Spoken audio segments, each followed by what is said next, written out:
ಸಭಾಧ್ಯಕ್ಷರೇ, ರಾಜ್ಯದ ಜನತೆಗೆ ಒಂದು ವಿಚಾರ ಹೇಳಕ್ ಬಯಸ್ತೀನಿ. ಇತ್ತೀಚಿನ ದಿನಗಳಲ್ಲಿ ಎಲ್ಲರೂ ಅನ್ಕೊಂತಾ ಇದ್ದಾರೆ ಬಿಗ್ ಬಾಸ್ ವಿನ್ನರ್ ಗಿಲ್ಲಿ ಅಂತ. ನಾನು ಹೇಳಕ್ ಬಯಸ್ತೇನೆ, ಬಿಗ್ ಬಾಸ್ ವಿನ್ನರ್ ಗಿಲ್ಲಿ ಅಲ್ಲ, ನಿರ್ಮಲಾ ಸೀತಾರಾಮನ್ ಮೇಡಮ್ ಅವರು. ಸಭಾಧ್ಯಕ್ಷರೇ, ಯಾಕೆ ಅಂತ ಹೇಳ್ತೀನಿ. ಕೊಟ್ಟಿರೋ 50 ಲಕ್ಷದಲ್ಲಿ 18% GST, 13% income tax, 4% cess, 52% Nirmala Sitharaman madam ಅವ್ರಿಗೆ ಹೋಗೋದ್ರಿಂದ ನಿಜವಾದ big boss winner Nirmala Sitharaman madam ಅವರು ಅಂತ ನಾನು ಹೇಳಕ್ ಬಯಸ್ತೀನಿ. ಸಭಾಧ್ಯಕ್ಷರೇ, ಪಾಪ ಮಂಡ್ಯ ಹುಡುಗರಿಗೆ ಹೋಗೋದು ಬರೀ 48%. ಅಂದ್ರೆ ಟ್ಯಾಕ್ಸೇಷನ್ ಸಿಸ್ಟಮ್ ಯಾವ ತರ ಕಾಮನ್ ಮ್ಯಾನ್ ಗೆ ಸಮಸ್ಯೆ ಆಗ್ತಿದೆ ಅಂತ. ಸಭಾಧ್ಯಕ್ಷರೇ, Mahatma Gandhi national rural employment guarantee act, ಇದ್ರಲ್ಲಿ ನಾವೇನ್ ಹೇಳಿದ್ವಿ, ಮೊದಲು 90-10 ರೇಷಿಯೋದಲ್ಲಿತ್ತು. 90% ಸೆಂಟ್ರಲ್ ಗವರ್ಮೆಂಟ್, 10% ಸ್ಟೇಟ್. ಇವತ್ತು ನಾರ್ತ್ ಈಸ್ಟ್ಗೆ ಆ ರೂಲ್ ಅಪ್ಲೈ ಆಗ್ತಿಲ್ಲ. ಇವತ್ತು ಬರೀ ಕರ್ನಾಟಕಕ್ಕೆ, ಸದರ್ನ್ ಸ್ಟೇಟ್ಸ್ಗೆ, ಸೌತ್ ವರ್ಸಸ್ ನಾರ್ತ್ ತರ ಆಗೋಗಿದೆ. ಇವತ್ತು 60-40% ತಂದಿದ್ದಾರೆ. ಇವತ್ತು ಸ್ಟೇಟ್ ಮೇಲೆ ಹೊರೆ ಜಾಸ್ತಿ ಆಗ್ತಿದೆ, ಫೈನಾನ್ಷಿಯಲ್ ಬರ್ಡನ್ ಜಾಸ್ತಿ ಆಗ್ತಿದೆ. ಇದ್ರ ಬಗ್ಗೆ ಓದಿ ರಾಜ್ಯಪಾಲರೇ ಅಂತ ಕೇಳಿದ್ವಿ, ಅವರು ಓದಿದ್ದಾರೆ ಎನ್ನಲಾಗಿ ನಾವು ಭಾವಿಸ್ತಾ ಇದೀವಿ. ನಂತರ ಸಭಾಧ್ಯಕ್ಷರೇ, ನಾವು ಪ್ರಸ್ತಾಪಿಸ್ತಾ ಇರೋ ವಿಚಾರಗಳು ಇದರಲ್ಲಿ ಇವತ್ತು ಯಾಕೆ ಇದು ಅದೇನೋ ಅವ್ರು ಹೆಸರಿಟ್ಟಿದ್ದಾರೆ, ಗ್ರಾಮ್ಜಿ, ರಾಮ್ಜಿ ಅದೇನೋ ಹೆಸರಿಟ್ಟಿದ್ದಾರೆ. ಬಟ್ ನಾನು ಓದ್ದೆ ಅವ್ರು ಯಾಕೆ ರಾಮ್ಜಿ ಅಂತ ಹೆಸರಿಟ್ರು ಅಂತ. ನನಗೆ ಅನಿಸಿದ್ದು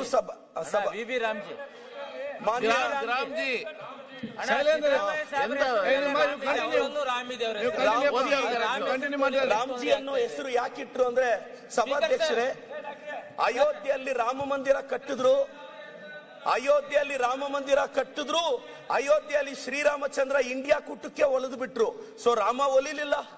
ಸೊ ಅಯೋಧ್ಯೆಯಲ್ಲಿ ರಾಮ ಮಂದಿರ ಕಟ್ಟಿದ್ರು, ಶ್ರೀರಾಮಚಂದ್ರ ಇಂಡಿಯಾ ಕೂಟಕ್ಕೆ ಒಲಿದ್ರು. ರಾಮ ಒಲಿಲ್ಲ, ಮತ್ತೊಮ್ಮೆ ಒಲಿಸೋ ಪ್ರಯತ್ನ ಪಟ್ರು. ನನ್ನ ಪ್ರಕಾರ ಅಯೋಧ್ಯೆಯಲ್ಲಿ ರಾಮನ ಮಂದಿರ ಕಟ್ಟೋದ ಅಷ್ಟೇ ಅಲ್ಲ ದೇಶ ಪ್ರೇಮ ಅಂದ್ರೆ. ಬಡವನ ಹೊಟ್ಟೆ ತುಂಬಿಸೋದು, ಹಸಿವು ನೀಗಿಸೋದು, ಬಡವನನ್ನ ಒಂದು ಸ್ವಾಭಿಮಾನಿಯಾಗಿ ಬದುಕಕ್ಕೆ ಪ್ರೇರೇಪಿಸೋದು. ಸಭಾಧ್ಯಕ್ಷರೇ, ಈ ಸಂದರ್ಭದಲ್ಲಿ ಹೇಳ್ತೀನಿ, ನನ್ನ ಪಾಲಿನ ಶ್ರೀರಾಮಚಂದ್ರ ನನ್ನ ಎಡಭಾಗದಲ್ಲಿರುವ ಎದೆಯಲ್ಲಿರುವವರು, ನಿಮ್ಮ ಬಲಭಾಗದಲ್ಲಿ ಕೂತಿರೋ ಸಿದ್ದರಾಮಯ್ಯನವರು ನನ್ನ ಪಾಲಿನ ಶ್ರೀರಾಮಚಂದ್ರ ಅಂತ ಹೇಳಕ್ ಬಯಸ್ತೀನಿ. ಸಭಾಧ್ಯಕ್ಷರೇ, ಯಾಕೆಂದ್ರೆ ಬಡವರ ಹೊಟ್ಟೆ ತುಂಬಿಸ್ತಿರೋ ರಾಮ ಸಿದ್ದರಾಮಯ್ಯ, ಅನ್ನರಾಮಯ್ಯ ಅಂತ ಹೇಳಕ್ ಬಯಸ್ತೀನಿ. ಇವತ್ತು ಅನ್ನ ಭಾಗ್ಯ ಎಷ್ಟು ಬದುಕುಗಳಲ್ಲಿ, ಎಷ್ಟು ಮನೆಗಳಲ್ಲಿ ಸೆಕೆಂಡ್ ಲೈನ್ ಜೋಡಿಸಿದ್ದೀನಿ. ಸಭಾಧ್ಯಕ್ಷರೇ, ಅದು ಬರೋವರೆಗೂ ಬಿಜೆಪಿ ಸ್ನೇಹಿತರು ಕಾಯ್ಬೇಕು ಅನ್ನೋದು ನನ್ನ ವಿನಂತಿ. ನಾನು ಸಭಾಧ್ಯಕ್ಷರೇ, ಇವತ್ತು ಗೃಹಲಕ್ಷ್ಮಿನ, ನಮ್ಮ ಪಂಚ ಗ್ಯಾರಂಟಿಗಳನ್ನ ಕಿಂಗ್ಸ್ ಕಾಲೇಜ್ ಅವರು ಹೇಳಿದ್ದಾರೆ, revolutionary changes in grass root administration ಅಂತ ಹೇಳಿದ್ದಾರೆ. ಇವತ್ತು ದೊಡ್ಡ ದೊಡ್ಡ ಯೂನಿವರ್ಸಿಟಿಗಳು ನಮ್ಮ ಗ್ಯಾರಂಟಿನ ಇನ್ಸ್ಪಿರೇಷನ್ ಆಗಿ ತಗೊಂಡಿದೆ. ವೆಸ್ಟರ್ನ್ ಯೂನಿವರ್ಸಿಟಿಗೆ ಕರ್ನಾಟಕದ ಗ್ಯಾರಂಟಿಗಳ ಇನ್ಸ್ಪಿರೇಷನ್. ಇವತ್ತು ಗೃಹಲಕ್ಷ್ಮಿ, ಗೃಹ ಜ್ಯೋತಿ ಇಂಥ ಯೋಜನೆಗಳಿಂದ ನಾವು ಪ್ರತಿ ಮನೆಗೂ ರೀಚ್ ಆಗ್ತಿದೀವಿ. ಸಭಾಧ್ಯಕ್ಷರೇ, ಹೊಟ್ಟೆ ಹಸಿವು ತುಂಬಿಸೋದು ಈ ಜಗತ್ತಿನ ಶ್ರೇಷ್ಠ ಕಾರ್ಯ. ಹೊಟ್ಟೆ ಹಸಿವನ್ನ ತುಂಬಿಸೋದು ಶ್ರೇಷ್ಠ ಕಾರ್ಯ. ಅನ್ನಭಾಗ್ಯ ಈ ದೇಶದ ಫುಡ್ ಸೆಕ್ಯೂರಿಟಿ ಬಿಲ್ಗೂ ಇನ್ಸ್ಪಿರೇಷನ್. ಅಂತ ಬಿಲ್ ತಂದಾಗ ಅದಕ್ಕೆ ದೊಡ್ಡ ಸ್ಫೂರ್ತಿ ನಮ್ಮ ಸಿದ್ದರಾಮಯ್ಯ ಸಾಹೇಬರು ಮತ್ತೆ ನಮ್ಮ DK ಶಿವಕುಮಾರ್ ಸಾಹೇಬ್ರ ಸರ್ಕಾರ ಅಂತ ನಾನು ಹೇಳೋದಕ್ಕೆ ಗೌರವದಿಂದ ಹೇಳಕ್ ಬಯಸ್ತೇನೆ. ಸಭಾಧ್ಯಕ್ಷರೇ, ನಾವು ಈ ಸ್ಪೀಚ್ ಅಲ್ಲಿ ಗವರ್ನರ್ ಅವ್ರಿಗೆ ನಾವು ಬಹಳಷ್ಟು ವಿಚಾರಗಳನ್ನ ಹೇಳಿದ್ವಿ. ಸರ್, ಸೆಂಟರ್ ಇಂದ ನಮ್ಗೆ ಏನೇನ್ ಆಗ್ತಿದೆ, ಭದ್ರಾ ಮೇಲ್ದಂಡೆ ಯೋಜನೆಯಲ್ಲಿ 5300 ಕೋಟಿ ಕೊಡಿ ಅಂದ್ವಿ, ಕೊಡ್ಲಿಲ್ಲ. ಸಭಾಧ್ಯಕ್ಷರೇ, ಈ ನೋವನ್ನು ನಾವೆಲ್ಲ ಹೇಳೋದು ಗವರ್ನರ್ ಮುಖಾಂತರ. ಅವ್ರ ಸ್ಪೀಚ್ ಅಲ್ಲಿ ಹೇಳಿದ್ವಿ, ನಾವೇನು ನೆಗೆಟಿವ್ ಹೇಳಿರ್ಲಿಲ್ಲ. 15th ಫೈನಾನ್ಸ್ ಕಮಿಷನ್ ಅಲ್ಲಿ ವಿಶೇಷ ಅನುದಾನ ಕೊಡಿ ಅಂತ 5495 ಕೋಟಿ ಕೇಳಿದ್ವಿ, 1 ರೂಪಾಯಿ ಕೊಡ್ಲಿಲ್ಲ. ಸಭಾಧ್ಯಕ್ಷರೇ, ನಮ್ GST ದುಡ್ಡನ್ನ ನಮಗ್ ವಾಪಸ್ ಕೊಡಲ್ಲ. ಇನ್ಕಮ್ ಟ್ಯಾಕ್ಸ್ ಅಂತಾರೆ, ಸೆಸ್ ಅಂತಾರೆ, ಹೊಸ ಯೋಜನೆ ಅಂತಾರೆ, ಹೆಸರುಗಳು ಮಾತ್ರ ಬದಲಿಸ್ತಾ ಇದ್ದಾರೆ. ಇವತ್ತು 50,000ಕ್ಕೂ ಹೆಚ್ಚು ಕೋಟಿಗಳು ಏನಿದೆ, ಇವತ್ತು 1 ಲಕ್ಷ ಕೋಟಿಗೂ ಹೆಚ್ಚು ಇವತ್ತು ನಾವು ಗ್ಯಾರಂಟಿಗಳು ಖರ್ಚು ಮಾಡಿದೀವಿ. ಆದ್ರೂ ಅಭಿವೃದ್ಧಿಯ ವೇಗ ನಿಂತಿಲ್ಲ.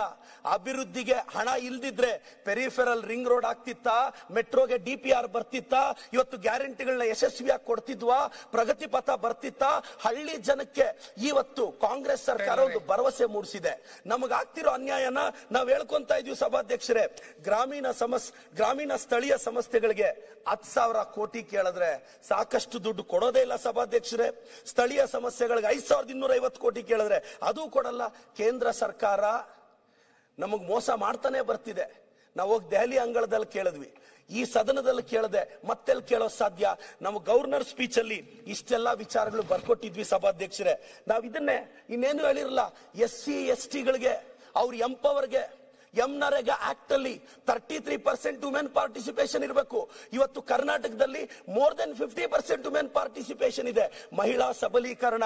ಇವತ್ತೊಂದು ಹೆಣ್ಣು ಮಗು ದೇವಸ್ಥಾನಕ್ಕೆ ಹೋಗ್ಬೇಕು ಅಂದ್ರೆ ನೆಮ್ಮದಿಯಾಗಿ ಹೋಗ್ತಾಳೆ, ಯಾಕೆಂದ್ರೆ ಬಸ್ ಅಲ್ಲಿ ಚಾರ್ಜ್ ಕೇಳಲ್ಲ. ಸಭಾಧ್ಯಕ್ಷರೇ, ವಯಸ್ಸಿಗೆ ಬಂದಿರೋ ಮಗಳು ಯಾವ್ದೋ ಸಿಟಿ ಕೊಟ್ಟು ಮದುವೆ ಮಾಡಿದ್ರೆ ವರ್ಷಕ್ಕೊಂದ್ಸಲ ಅರ್ಶನ ಕುಂಕುಮ ಕೊಡೋಣ ಅಂದ್ರೆ ಚಾರ್ಜ್ ಕಾಸಿಲ್ಲ ಅಂತ ಹಳ್ಳಿಗಳಲ್ಲಿ ಉಳಿದೋಗೋ ಸಾವಿರಾರು ಜನ ಹೆಣ್ಣು ಮಕ್ಕಳು ಇವತ್ತು ಪ್ರತಿ ಹಬ್ಬಕ್ಕೆ ಅವ್ರ ಬಡ್ಜೆಟ್ ತಕ್ಕಂತ ಒಂದು 500 ರೂಪಾಯಿ ಸೀರೆ ತಗೊಂಡೋಗಿ ಅರ್ಶನ ಕುಂಕುಮ ಕೊಟ್ಟು ಬರ್ತಾ ಇದ್ದಾರೆ.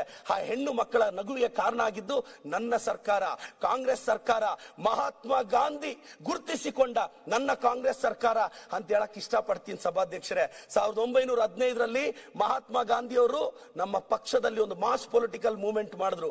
ಪ್ರಾಯಶಃ ಅವರು ನಮ್ಮ ಪಕ್ಷದಲ್ಲಿ ಗುರುತಿಸಿಕೊಂಡ್ರು ಅನ್ನೋ ಒಂದೇ ಒಂದು ಕಾರಣಕ್ಕೆ ಮಹಾತ್ಮ ಗಾಂಧೀಜಿಗೆ ಅವಮಾನ ಮಾಡಿದ್ರ. ಇದು ಕೇವಲ ಕರ್ನಾಟಕಕ್ಕಲ್ಲ ಸಭಾಧ್ಯಕ್ಷರೇ, ಅವ್ರು ಹುಟ್ಟಿರೋ ಗುಜರಾತ್